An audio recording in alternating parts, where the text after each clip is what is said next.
ఒక పిల్లాడు ఒక రూపాయి నాణ్యాన్ని పట్టుకుని ప్రతి అంగడి ముందు నిల్చొని ఒకే ప్రశ్నను అడుగుతున్నాడు. ఈ రూపాయికి దేవుడిని అమ్ముతారా అని. అందరూ అంగడి వాళ్ళు అతని అమాయకత్వాన్ని చూసి నవ్వుకుని పంపించేస్తుంటారు. కానీ అతను ప్రయత్నం మానకుండా వెతుకుతూనే ఉన్నాడు. అతను చివరకు ఒక ముసలి దుకాణందారుని దగ్గరకు వెళ్లి అదే ప్రశ్నను అడుగుతాడు. ఆ వ్యక్తి అడుగుతాడు, అసలు నీకు దేవుడు ఎందుకు కావాలి అని. పిల్లాడు బదులిస్తాడు, నా తల్లి ఇప్పుడు హాస్పిటల్లో ఉంది. నాకు ఆమె తప్ప ఇంకెవరూ లేరు. డాక్టర్ను అడిగితే దేవుడే ఆమెను కాపాడగలడని చెప్పారు అని. ఆ వ్యక్తి ఆ పిల్లాడి దగ్గర నుంచి ఆ రూపాయి తీసుకుని ఒక గ్లాసు నీటిని అతని చేతికి ఇచ్చి చెబుతాడు, ఈ నీటిని మీ అమ్మకు వెళ్లి తాగించు, తాను నయమైపోతుంది అని. మరుసటి రోజు డాక్టర్లు ఆమెకు చేసిన ఆపరేషన్ లో ఆమె బ్రతుకుతుంది. ఆమె స్పృహలోకి వచ్చాక ఆ హాస్పిటల్ బిల్ చూసి షాక్ అవుతుంది. డాక్టర్ ఆమెతో చెబుతాడు, భయపడవద్దు, ఒక ముసలి వ్యక్తి వచ్చి ఈ బిల్ డబ్బులు అప్పుడే కట్టేశాడు, దాంతో పాటు ఈ లెటర్ కూడా ఇచ్చాడు అని. ఆ ఉత్తరంలో ఇలా రాసి ఉంటుంది, డబ్బులు కట్టినందుకు కృతజ్ఞతలు అవసరం లేదు. కృతజ్ఞతలు చెప్పదలుచుకుంటే మీ పిల్లాడికే చెప్పండి. ఎందుకంటే కేవలం ఒక్క రూపాయి తన చేతిలో పట్టుకుని దేవుడిని వెతకటానికి బయలుదేరాడు. ఖచ్చితంగా దేవుడు నన్ను కాపాడతాడు అని అతను బలంగా నమ్మాడు కాబట్టే దేవుడి అతనికి సాయం చేశాడు.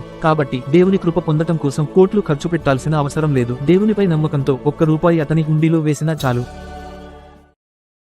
Download ShareChat.